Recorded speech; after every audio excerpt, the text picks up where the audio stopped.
이번 주 말씀은요, 본성대로 살지라도 뜻을 이루시는 하나님입니다. 잠언 16장 1절 말씀을 보니까 마음의 경영은 사람에게 있어도 말의 응답은 여호와께로부터 나오느니라는 말씀이 있습니다. 이 말씀은 아무리 사람이 자기 뜻과 계획을 가지고 인생을 경영하려고 해도 하나님께서 축복해 주시지 않으면 안 된다는 의미입니다. 똑같은 말씀이 잠언 16장 9절에서도 나옵니다. 사람이 마음으로 자기의 길을 계획할지라도 그의 걸음을 인도하시는 이는 여호와시니라. 사람이 마음으로 자기 길을 잘 계획하고 섬세하게 준비해도 그의 걸음을 인도하시는 하나님의 뜻에 따라서 결정된다는 것이죠. 우리의 수고와 우리의 노력만으로는 안 되는 것이 있습니다. 그렇습니다. 인생의 땅과 노력과 의지와 결단으로 되지 않는 것이 또 있다는 것이죠. 물론 많은 경우에 됩니다. 그러나 정말 안 되는 것도 있습니다.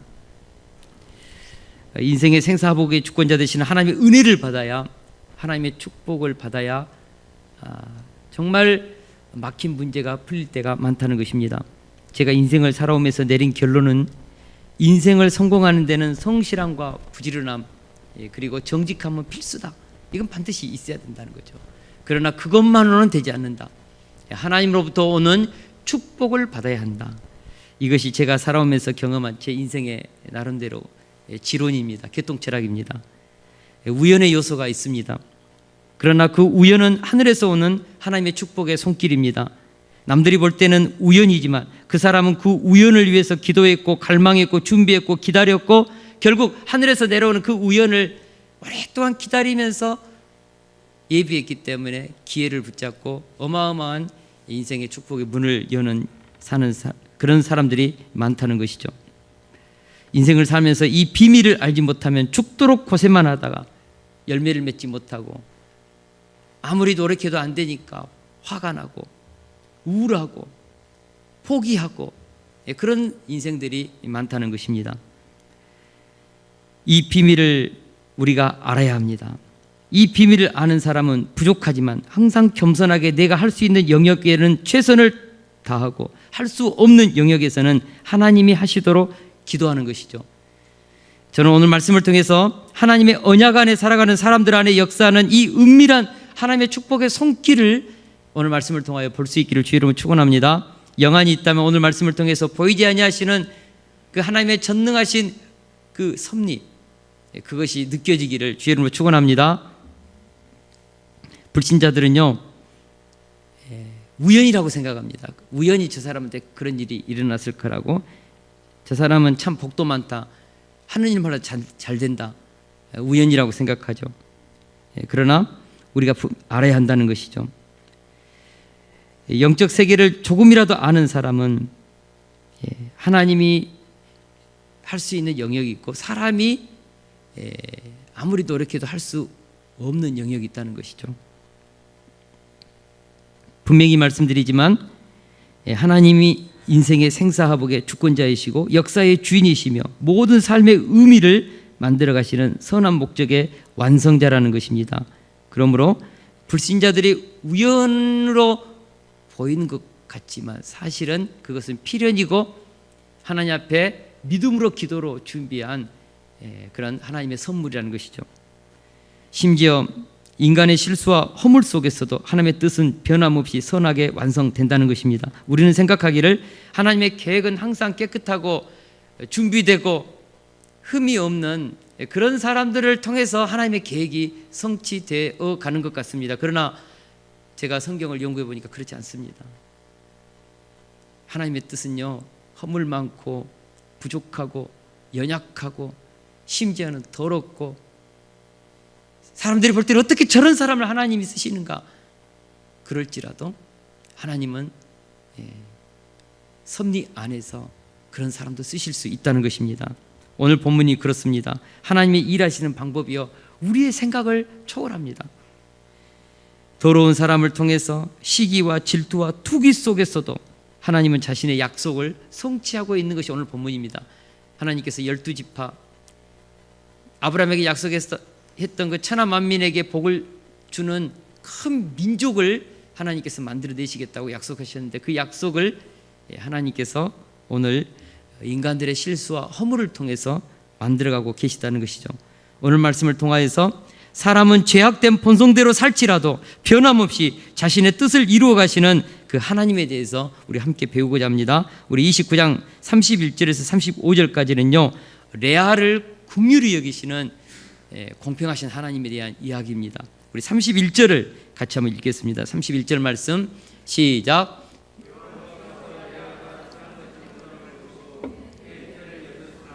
라헬은 자녀가 없었더라. 여호와께서 레아가 사랑받지 못함을 보시고, 그러니까 레아가 사랑받지 못하다 이 말은요 그 히브리 원어를 찾아보니까 세누아, 그래서 킹 제임스 버전은 이 말을요 레아 was hated라고 번역했습니다. 그러니까 레아가 야곱으로부터 미움을 받았다, 가증히 여김을 받았다, 그런 뜻입니다. 오늘 본문은요 그냥 레아가 사랑받지 못했다고 굉장히 완곡하게 표현을 했는데 실제적인 것은 야곱이 레아를 미워했다, 싫어했다, 심지어는 야곱이 레아를 가증히 여겼다, 그런 뜻도 포함된다는 것입니다. 왜 야곱이 레아를 미워했을까요?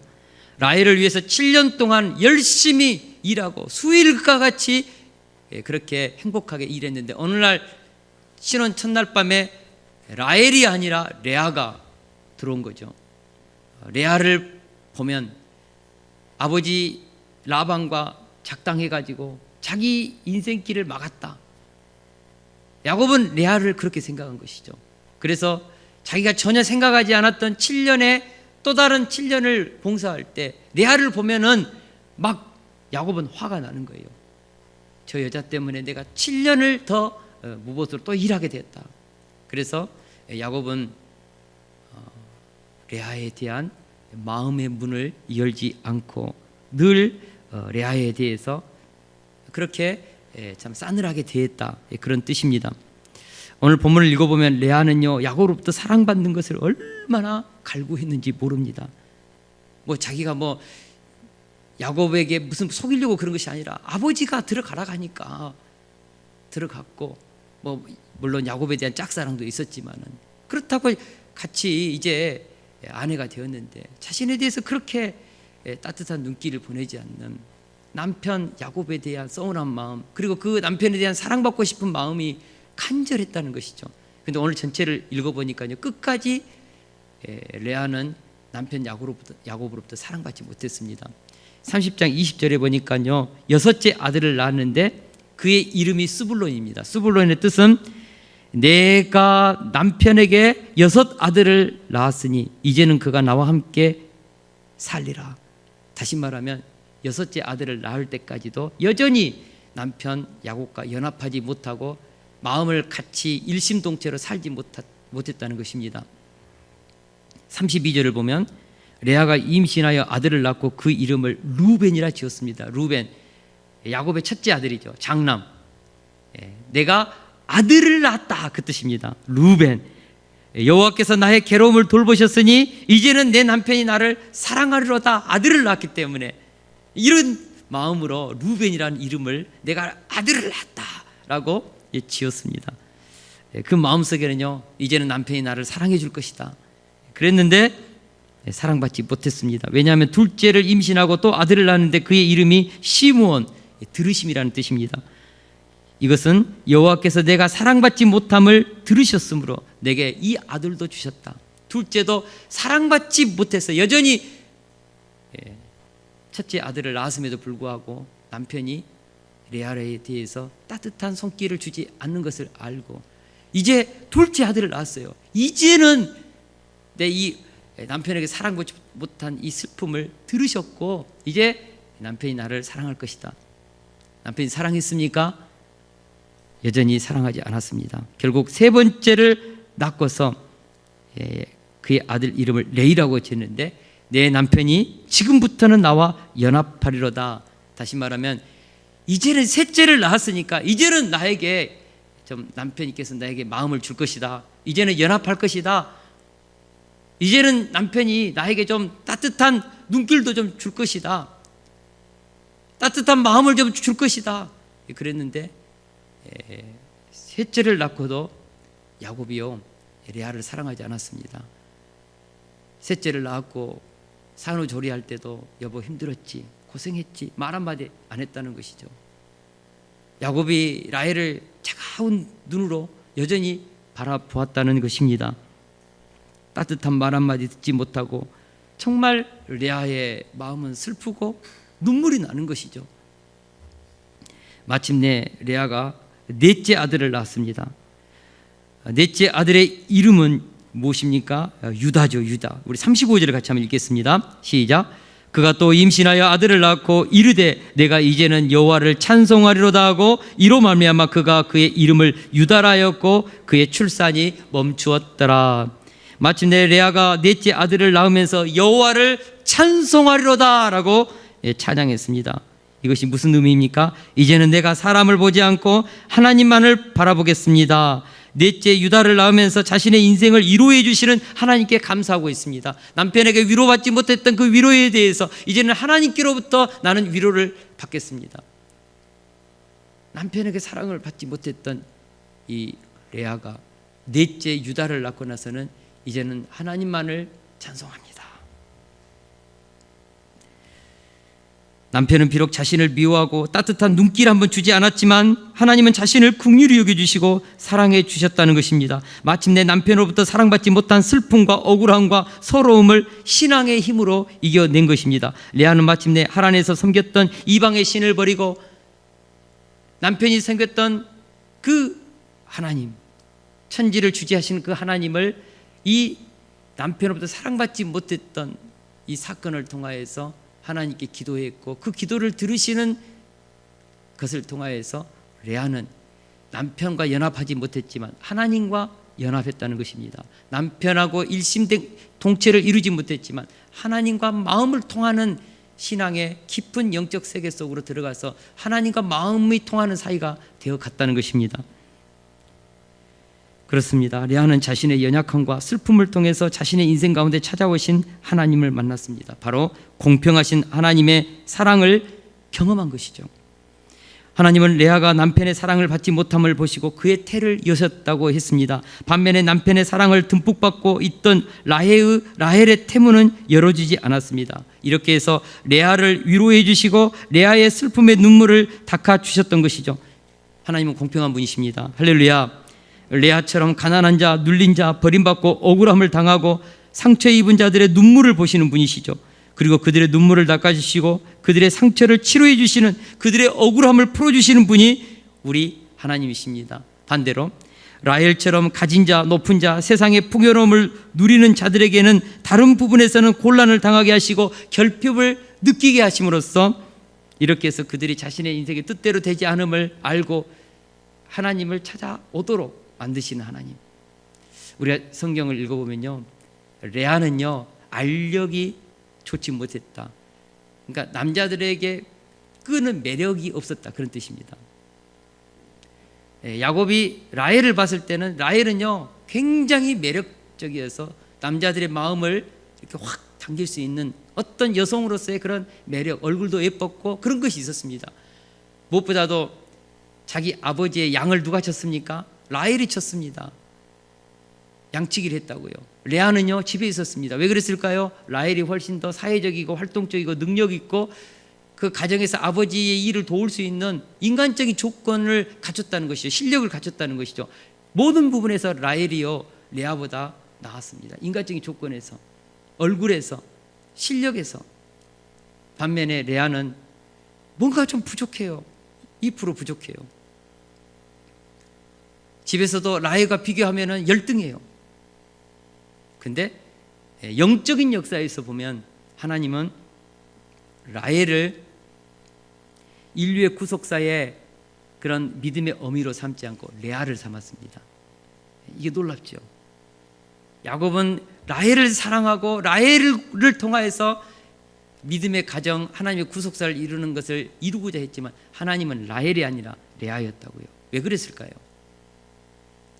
오늘 본문에 보면 그 이유가 구체적으로 나오는 것이죠. 레아는 영적인 세계로 자신의 부족함 때문에 남편의 사랑받지 못했던 그 억울함 때문에, 슬픔 때문에 하나님을 의지하고 기도하면서 하나님을 알아갔고 믿음의 세계를 경험했고, 라헬은 너무나 가진 것이 많았기 때문에, 누린 것이 많았기 때문에 하나님을 쉽게 찾지 않죠. 그러면서 점점점 영적인 세계에서 레아에게 뒤처지는 것입니다. 오늘 본문은요, 우리에게 정확하게 말씀해 주고 있습니다. 하나님은 공평하신 하나님이십니다. 할렐루야. 한 의사의 실수로 뇌성마비 장애를 가진 송명희 시인은요, 불공평한 세상을 원망하면서 자살할 수없이 시도했습니다. 태어날 때 의사의 그 실수로 뇌를 건드려서 그 소뇌가 그냥 망가져서 뇌성마비가 되었죠. 그는 수없이 가난한 집안에서 제대로 치료받지 못하면서, 그러면서도 어머님은 기도하고 하나님이 믿고 교회에 데려왔지만은 하나님께 불평하고 16살 되기 전까지 수없이 자살을 시도했습니다. 그러다가 16살 때 하나님을 만났습니다. 살아계신 하나님의 음성을 들었습니다. 영광 가운데 빛으로 찾아오신 그분을 뵀습니다. 어느 날 하나님은 너무나 불공평하시다고, 하나님은 나에게 그럴 수 없다고 막 원망하는데 하나님께서 음성을 주시면서 써라. 그래서 하나님이 불러주신 그 시, 나라는 시, 이것은 하나님이 송명희 시인에게 불러주신 하나님의 음성이었습니다. 나 가진 재물 없으나, 나 남이 가진 지식 없으나, 나 남에게 있는 건강 있지 않으나, 나 남이 없는 것 있으니, 나 남이 못 본 것 보았고, 나 남이 듣지 못한 음성을 들었고, 나 남이 받지 못한 사랑을 받았고, 나 남이 없는 것 깨달았네. 공평하신 하나님이, 나 남이 가진 것 없지만 공평하신 하나님이 나 남이 없는 것 같게 하셨네. 명희야, 나는 네가 세상에 가지지 못한 것을 너에게 주시는 분이시다. 그러면서 그에게 세상에서 남들이 가지지 못하는 것을 너무 많이 가지고 있었죠. 재물도 없고 지식도 없고 건강도 있지 않았지만 하나님의 사랑을 받으면서 수많은 신비한 하나님의 음성을 들었고 영적 체험을 하면서 누구보다도 그의 영혼은 부유했고, 누구보다 영성이 깊었고, 누구보다 하나님의 비밀한 말씀의 세계를 송명희 시인은 깨닫게 되었다는 것입니다. 그래서 그는 비록 육체적으로 세상적으로는 가진 것이 없지만 송명희 시인처럼 그의 영혼이 깨끗하고 하나님의 신비한 음성을 많이 듣고 이 시대에 하나님의 비밀한 구속의 계획들을 깨달은 영혼들이 없었다는 것이죠. 하나님은 공평하신 하나님이다. 나는 너에게 가장 풍성하고 부유한 영적 세계를 너에게 주노라. 나라는 이 시를 통하여서 하나님이 그렇게 말씀하셨다는 것입니다. 우리가 신앙생활을 하면서 항상 마음속에 새겨야 할 문장 중에 하나는 하나님은 공평하신 분이시다는 사실입니다. 하나님은 결코 치우치거나 편애하지 않으십니다. 혹시 남편의 사랑을 받지 못한 슬픈 여인 레아처럼 억울한 삶을 살면서 눈물이 마르지 않는 분이 계십니까? 까닭없이 사람들에게 미움을 받으면서 아픔의 세월을 보내신 분이 계십니까? 공평하신 하나님께서 레아의 태를 이으심으로 남편의 사랑을 받지 못했던 그 모든 슬픔을 위로해 주셨던 것처럼 반드시 위로해 주시는 하나님을 만나게 되기를 축원합니다. 하나님을 찬양하는 날이 올 것입니다. 공평하신 하나님을 바라보면서 기도의 삶을 포기하지 마십시오. 공평하신 하나님을 바라보면서 믿음으로 사는 이 삶의 자리를 결코 이탈하지 마십시오. 하나님은 공평하십니다. 없는 것을 통하여서, 부족한 것을 통하여서, 결핍을 통하여서 하나님은 더 깊이 있게 우리에게 하늘의 것으로 채워주시는 분이신 것입니다. 레아처럼 나를 사랑해 주지 않는 남편을 넘어서서 하나님을 바라보면서 나는 이제 여호와를 찬송하겠습니다. 나는 이제 이 남편 문제를 넘어서서 하나님만을 바라보면서 살겠습니다. 이것이 오늘 레아의 고백입니다. 결국 레아가 낳은 넷째 아들 유다의 혈통 가운데서 메시아가 탄생되는 그런 은혜를 레아가 받았습니다. 라헬이 아니라 레아가 바로 헤브론 막벨라 굴에 묻혔고, 야곱의 어떻게 보면은 정통 신앙의 메시아의 족보에 레아가 이름을 올린 것이죠. 놀랐습니다. 반면에 남편의 사랑을 듬뿍 받았지만 자녀를 낳지 못한 라헬은 어떠했습니까? 라헬은 남편의 끔찍한 사랑을 받았지만 자식을 낳지 못한 문제로 냉가슴을 앓고 있었습니다. 결국 라헬은 야곱에게 날마다 바가지를 긁어댔습니다. 우리 30장 1절을 같이 한번 읽겠습니다. 시작. 라헬이 자기가 야곱에게서 아들을 낳지 못함을 보고 그의 언니를 시기하여 야곱에게 이르되 내게 자식을 낳게 하라. 그렇지 아니하면 내가 죽겠노라. 라헬이요, 언니가 아들을 4명 계속 낳는 것을 보면서 이게 꼭지가 도는 거예요. 시기심이 막 불타오르고, 왜 나는 아들을 낳지 못하는가, 자녀를 잉태하지 못하는가. 막 어느 순간부터 이게 라헬이 처음에는 좀 언니보다 훨씬 인간적인 조건이 좋았으니까 언니를 무시했죠. 그러나 시간이 갈수록 언니는 잘 되고 자녀들을 낳고 자녀들이 막 건강하게 자라는 것을 보면서 막 시기심이 발동하는 것이죠. 투기가 일어나고, 그래서 이제 남편 라헬에게 막 바가지를 긁는 것이죠. 당신 왜 그냥 언니 레아한테는 이렇게 자녀를 낳게 하면서 나는 자녀를 주지 않느냐. 당신 나 자녀 낳게 하지 못하면 나 죽어 불겠다. 나한테 좀 자녀를 낳게 좀 해줘라. 그렇게 때를 쓰는 것이죠. 우리가 이런 라헬을 보면 참 마음이 아픕니다. 사실 29장 35절 하반절에 보면 레아의 출산이 멈추었다는 말이 있습니다. 왜 레아의 출산이 멈췄을까요? 사실 레아는요, 출산을 멈춘 것이 아니라 야곱과의 잠자리를 못한 것입니다. 왜 야곱이 레아와 잠자리를 하지 못했을까요? 라헬이 남편 야곱과 잠만 자면은 아들을 낳으니까, 여보 이제 넷째를 낳고 나서 이제 당신은 언니하고 잠자리 하지 말라고, 죽어도 안 된다고, 만약에 하면은 나 죽어 불겠다고, 나 집 나가 불겠다고 막 이렇게 하니까 야곱이 레아와의 더 이상의 동침을 하지 못했죠. 그래서 레아의 생산이 멈췄습니다. 불임증에 걸린 것이 아닙니다. 왜냐하면 오늘 보니까 5째, 6째, 7째까지 계속 낳지 않습니까? 라헬이 투기함을 이렇게 버린 것이죠. 이런 부분에서 참 레아는요, 이 가정에 있어서 실제적인 주도권, 남편의 잠자리를 결정하는 것은 다 라헬에 의해서 이루어졌고, 가정의 경제권의 주도권도 라헬이 쥐고 있었습니다. 오늘 본문에 보니까 그래요. 라헬은 자신이 아이를 갖지 못한 것이 남편 때문이다라고 했지만, 사실은 레아가 아이를 잘 갖는 것을 보면은 문제는 라헬 때문이죠. 하나님께서 라헬의 태를 닫으셨기 때문에 낳지 못한 것이죠. 만약 라헬이 조금만 더 영적으로 이 언니 레아의 아이 낳는 사건을 보면서 하나님이 언니를 축복해 주시고 있구나, 이것을 알았다면 하나님께 기도했어야죠. 우리 2절을 같이 한번 읽겠습니다. 2절 30장 2절입니다. 시작. 다시 한번 같이 한번 읽습니다. 시작. 야곱이 라헬에게 성을 내어 이르되 그대를 임신하지 못하게 하시는 이는 하나님이시니 내가 하나님을 대신하겠느냐. 야곱은 그렇게 말하죠. 그대를 임신하게 하는 분은 하나님이시지, 언니 레아에게 자녀를 주신 분은 하나님이시, 내가 주는 것이 아니다. 여보 기도해라. 하나님이, 내가 하나님을 대신하겠느냐. 생명은 하나님이 주신다. 이것은 레아도 알고 야곱도 아는데 지금 라헬만 모르는 거예요. 라헬은 계속해서 인간적인 방법으로, 인간적인 생각으로 가득 차 있다는 것이죠. 야곱은 라헬에게 생명의 주관자는 하나님이시라고 가르치고 있습니다. 하나님이 축복해 주셔야 아기를 낳을 수 있다는 것이죠. 그렇습니다. 생명은 하나님의 뜻에 의해 생기는 것입니다. 결코 우연이 아닙니다.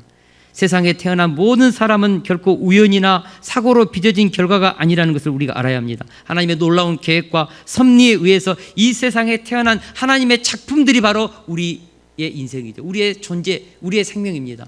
하나님의 허락 없이는 생명은 태어날 수 없습니다. 하나님의 축복 없이는, 하나님의 섭리 없이는, 하나님의 뜻과 목적 없이는 이 땅에 우리는 존재할 수 없는 것이죠. 반드시 하나님이 우리를 허락했기 때문에. 그러므로 생명은요 존엄한 것입니다. 우리는요 하나님 앞에서 보배롭고 존귀하고 가치 있고 사랑받을 만한 하나님의 걸작품들이죠. 너무나 소중한 인생입니다. 우리는 남과 비교해서는 안 됩니다. 할렐루야. 레아가 비록 동생 라헬보다 알력이 없고 인간적인 조건에서 열등하다 할지라도 하나님 은혜 안에서 구속사는 레아의 이름이 하나님의 족보에 올라가는 것이죠. 인간적인 능력이 많다고 해서 그가 가진 어떤 것이 풍성하다고 해가지고 하나님이 쓰시는 것은 아닙니다. 하나님께 은혜를 받아야 한다는 것이죠. 오직 라헬만 인생의 배후에서 일하고 계시는 하나님을 느끼지 못하고 모든 것을 사람들의 노력과 결심과 힘으로 결정한다고 생각하고 있습니다. 처음에 야곱은요 라헬의 아름다운 매력에 푹 빠져서 인간적인 조건을 보고 연애를 했습니다. 얼굴이 예쁘니까 모든 것이 다 좋겠다고 생각했습니다. 그러나 그것이 큰 오산이었습니다. 예쁜 장미 뒤에 날카로운 가시가 숨겨 있듯이 라헬의 미모 이면에는 아주 못된 성질, 앙칼짐이 숨겨져 있었다는 것입니다. 라헬은 레아보다 신앙적으로 미성숙했고 마음의 씀씀이가 이기적이었습니다. 사실 라헬은요 들에서 아버지 양떼들을 몰고 온 것처럼 진짜 능력 있는 여성이었습니다. 오늘날로 말하면은 진짜 그런 것을 보면은 뭐죠? 그 현대적인 여성들 커리우먼 대단한 어떤 그런 인간적인 조건을 가졌죠. 막 문 남성들이 라헬만 가면은 막 다 눈이 막 다 돌아가요. 라헬 얘기만 해도 레아는 얘기도 안 나와요. 결혼 또 누가 그 손도 안 들어오고 라헬한테는 막 온통 대시를 하는 것이죠. 예, 그럼에도 불구하고 실제적으로 하나님의 역사는요 라헬이 아니라 레아였다는 것이죠. 레아였습니다. 오늘 본문에 보니까 언니에 대한 시기심으로 라헬이 그렇게 말합니다. 내게 아기를 낳지 아니하면 죽겠노라. 죽어버리겠다. 근데 사실이죠. 이 말이 씨가 되어서 라헬은 베들레헴으로 가는 가나안으로 이렇게 가는 도중에 베들레헴에서 둘째 아들 베냐민을 낳다가 죽습니다. 여러분 말도 감정이 상한다고 해가지고 함부로 마구 해대면 안 됩니다. 말도요 믿음의 말을 해야 합니다. 할렐루야.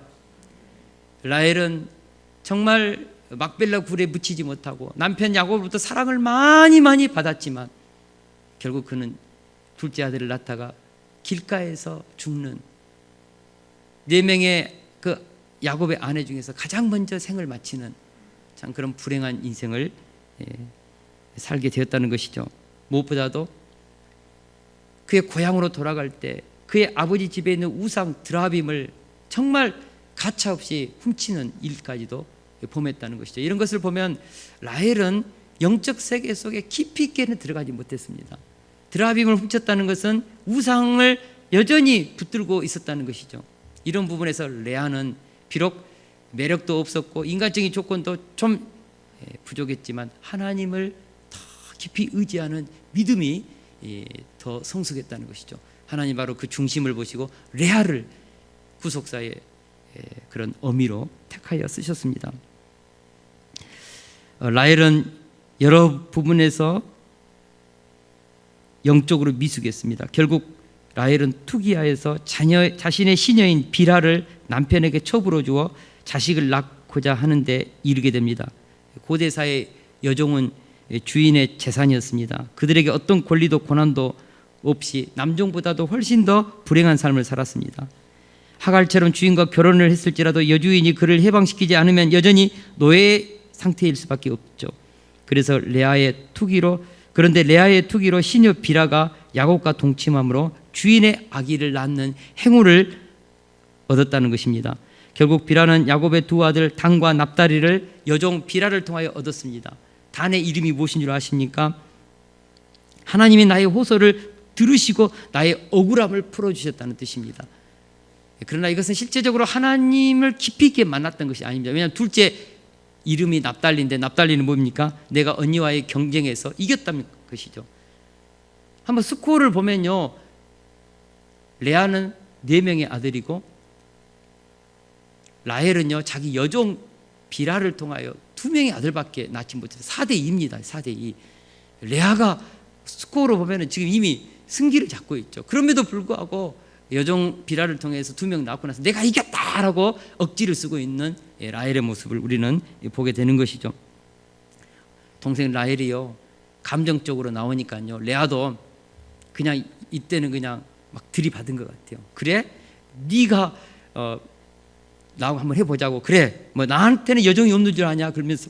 그러면서 이제 레아는 자기 여종 실바를 자기 남편에게 들어가게 합니다. 이렇게 해서 얻은 아들이 갓, 복됨, 아셀, 기쁨이라는 또 2 아들을 레아가 얻었습니다. 이제 스코어가 몇 대 몇입니까? 6대 2입니다. 라헬은 안 되는 거예요. 이 싸움에서, 경쟁에서.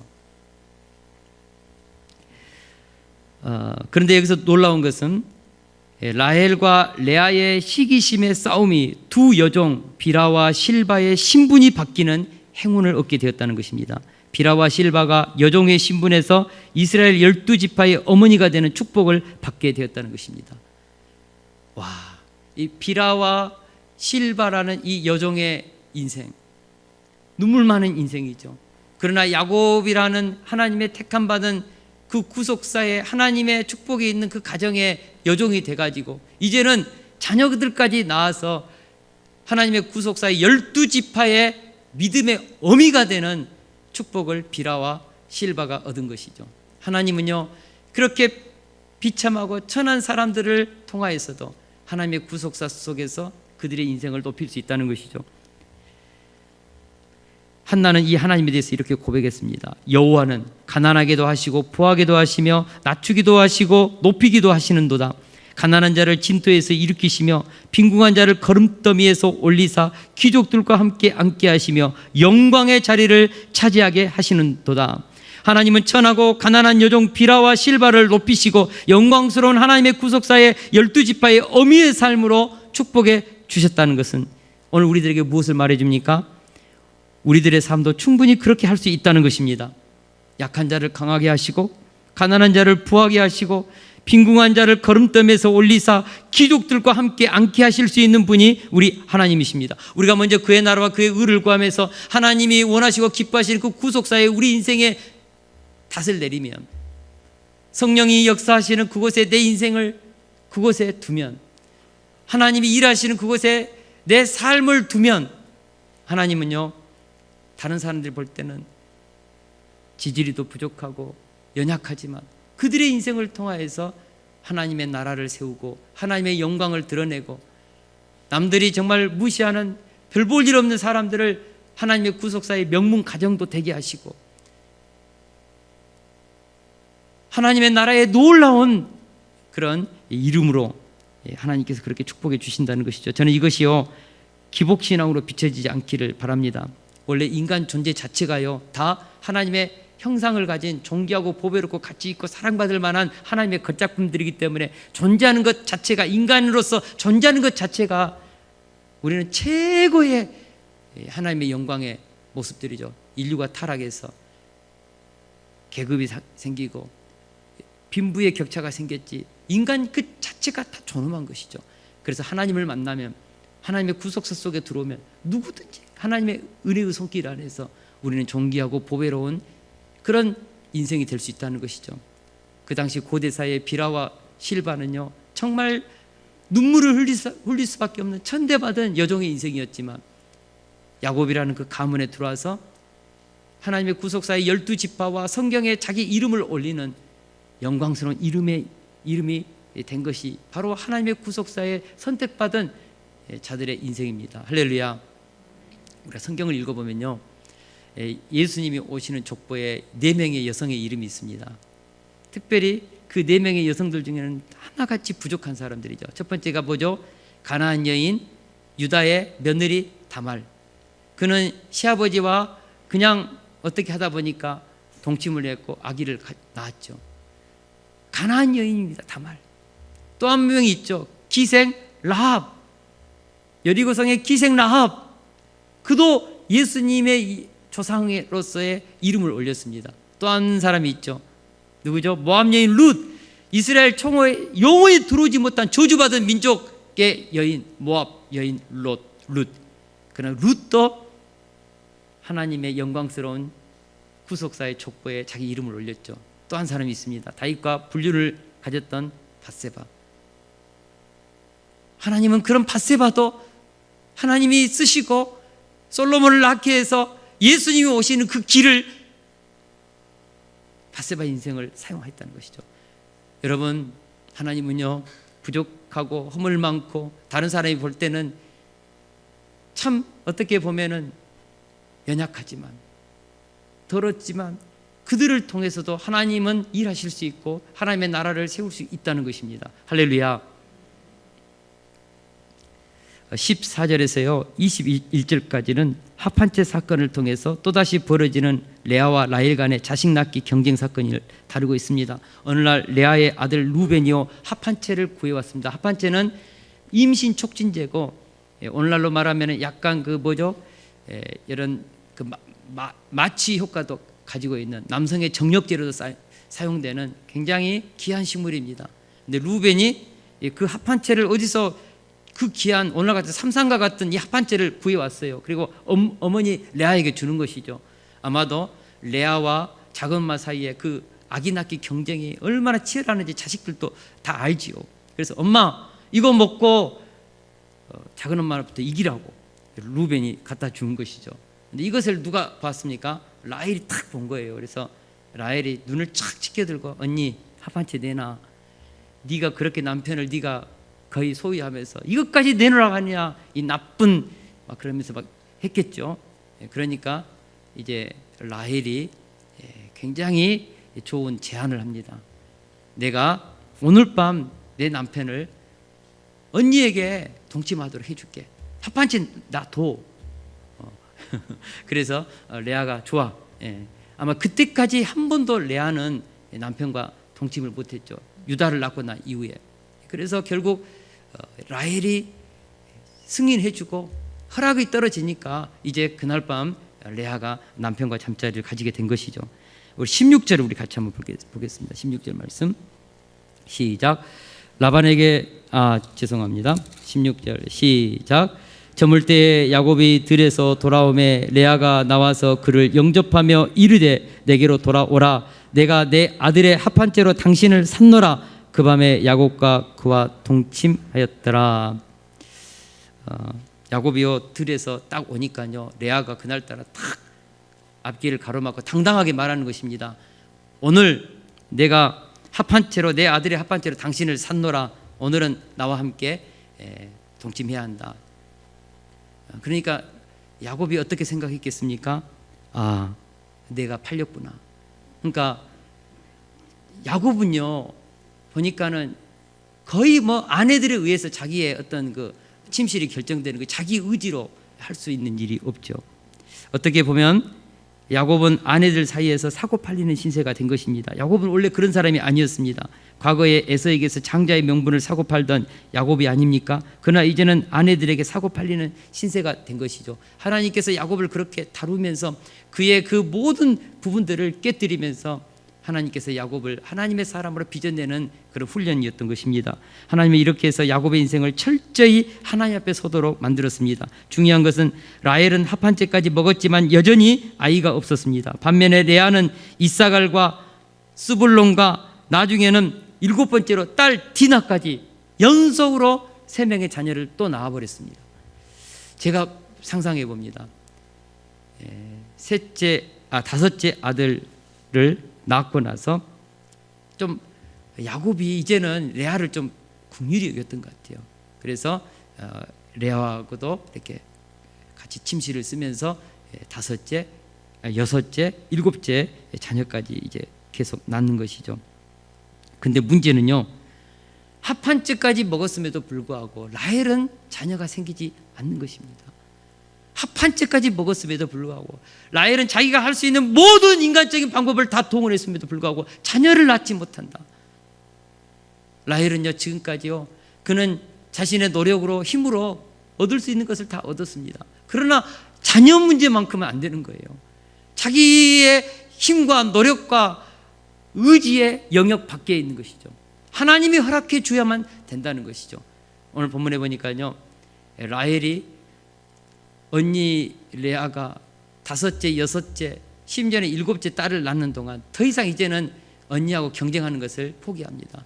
언니에게 이제 심술도 부리지 않습니다.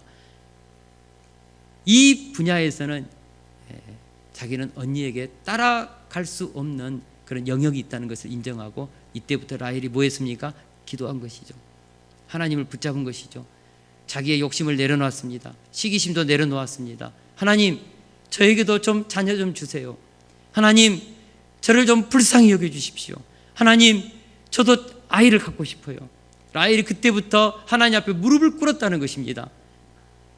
그리고 나서 마침내 하나님께서 라헬의 기도를 들으셨다고 했습니다. 우리 22절에서 24절을 같이 한번 읽겠습니다. 시작.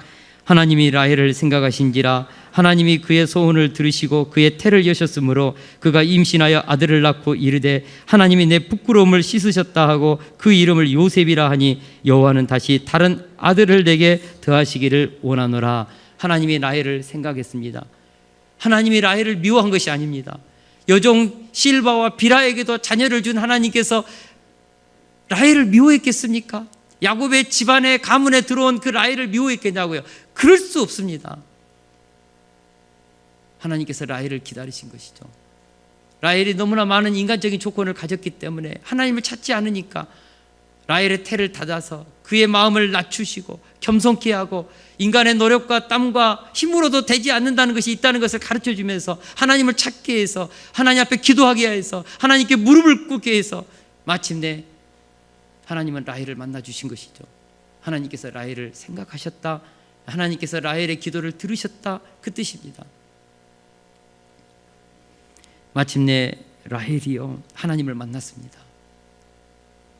그리고 12지파가 애굽에 정착하도록 기어왔던 애굽의 총리가 됐던 요셉을 낳은 것이죠. 하나님의 구속사의 결정적인 역할을 하는 요셉을 라헬에 낳았습니다. 이것이 중요합니다.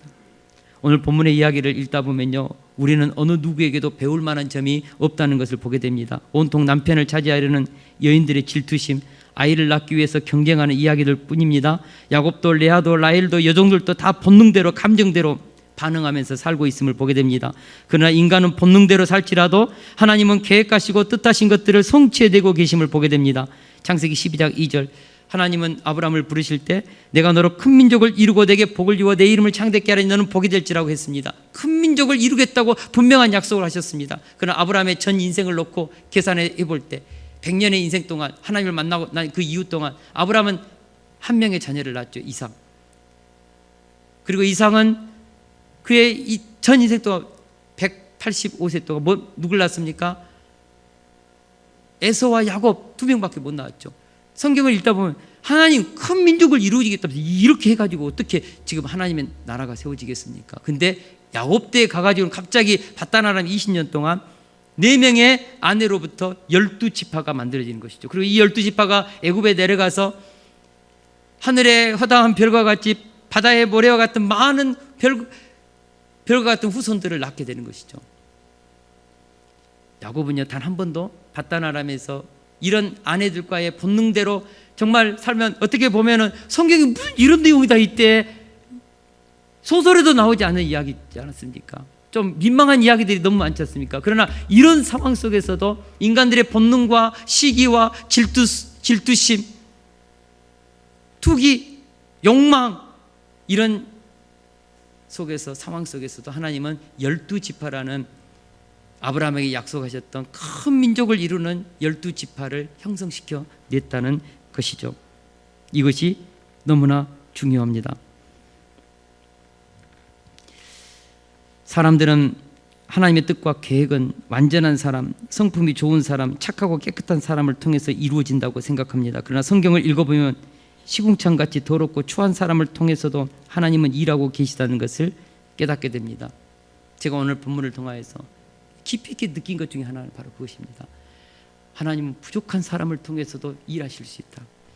하나님은 정말 다른 사람들 손가락질하는 사람을 통해서도 새 일을 행할 수 있다. 하나님은 그런 분이시다. 제가 한국교사를 공부하면서 참 알렌이라는 이 사람을 편지를 읽어보고 하면서 이해가 되지 않는 거예요. 알렌, 그럼 우리 한국 개신교 역사의 첫 선교사입니다. 영광스러운 이름이고 한국 근대사에 이 사람의 이름을 빼면 한국 근대사를 설명할 수 없을 정도로 많은 부분에서 큰 역할을 했습니다. 근데 이 알렌이라는 사람은요, 중국에서 선교하다가 실패했습니다. 동료들과 끊임없이 부딪히다가 왕따를 당했죠. 그래서 알렌은 결국 도망치다시피 조선이라는 땅에 왔습니다. 1884년 12월 4일 갑신정변이 일어났을 때 서양의 의사로서는 알렌이라는 사람이 한 사람밖에 없었죠. 그때 민영익이 우리가 잘 아는 그런 김옥규 그 일당들로부터 이렇게 칼에 찔림을 받아서 거의 뭐 피가 낭자해서 죽어가는 그날 밤에 알렌이요 그냥 좌우간 살려냅니다. 잘 그 서양 의료 기술로 살려내요. 그래가지고 이제 고종의 환대를 받고 그 다음에 명성황후의 환대를 받고 그러면서 한국 개신교 선교의 기초가 되는 광해원을 알렌이 세웁니다.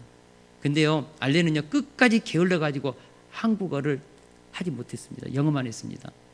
또 그는요 시기심과 질투심이 많아 가지고 언더우드 선교사님, 헤론과 같은 정말 위대한 의사들에게 매일 질투해 가지고 본국에 편지 써 가지고 그들의 사이를 갈라놓고 끝까지 헤론과는 화해하지 못하고 죽게 하고, 언더우드는 얼마나 힘들게 했으면 나 선교사 그만하고 나 그냥 선교사 그만하고 나 본국으로 돌아가겠다고 했겠습니까? 알렌은요 시기심이 많고 자기보다 능력이 탁월한 사람들에게 끊임없이 질투하고 본국에다가 거짓 보고하고, 알렌이 과연 선교사가 될 자격이 있는가? 근데 하나님은 알렌을 쓰셨습니다.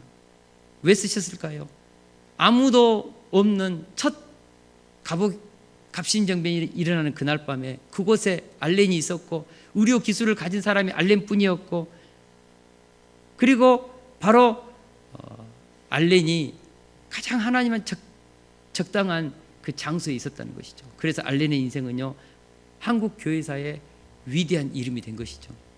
우리가 부족하고 연약하지만 내가 하나님을 믿고 있다면요 하나님이 부르시는 그 자리, 하나님이 일하시는 그곳에 내가 있다면 그 사람 내가 하나님의 구속사의 주역이 되는 것입니다. 모세가 되는 것이죠. 다윗이 되는 것이죠. 그러므로 우리가 하나님의 나라를 섬길 때 그 생각을 좀 했으면 좋겠습니다. 완벽하게 나는 준비되어서 하나님께 쓰임 받아야겠다. No, 그렇지 않습니다. 내가 하나님의 자녀가 되었다면 이제부터 하나님은 자유자재로 내가 있는 그곳에서 나를 통하여서 일하실 수 있다는 것을 깨닫고, 하나님이 나를 쓰시려고 할 때 하나님 저 준비가 안 됐거든요. 저 부족합니다. 저 성경도 알지 못해요. 저 건강도 안 좋아요. 그냥 하나님께 자기 인생을 내어 드리십시오. 부족하지만 부족한 모습대로 내어 드리십시오. 준비가 안 됐다 할지라도 안 된다 할지라도 그냥 내 시간과 내 몸과 내 재능을 하나님께 드리십시오. 오병이어를 할지라도 하나님이 일하시면 오병이어로 5,000명을 먹일 수 있고, 정말 부족하지만 내가 하나님이 일하시는 그곳에 내가 있다면 나를 통해서 하나님은 나라도 구원할 수 있고 새 역사를 이룰 수 있다는 사실입니다. 하나님이 인간의 실수와 허물을 통해서도 일하실 수 있다. 우리 이것을 이 시간에 굳게 붙잡을 수 있기를 주의 이름으로 축원합니다. 사람이 마음으로 자기 길을 계획할지라도 그의 걸음을 인도하시는 이는 여호와시니라. 할렐루야. 결론입니다. 하나님은요 한번 택하시고 부르신 자들이 아무리 부족하고 허물이 있어도 끝까지 책임지시고 약속하신 대로 은혜와 축복을 베풀어 주십니다. 그러기에 우리 인생의 온갖 문제 가운데서도 협력하여 선을 이루시는 그 하나님을 바라보면서 우리가 묵묵히 한 걸음 한 걸음 믿음의 삶을 살아낼 수 있기를 주의 이름으로 축원합니다.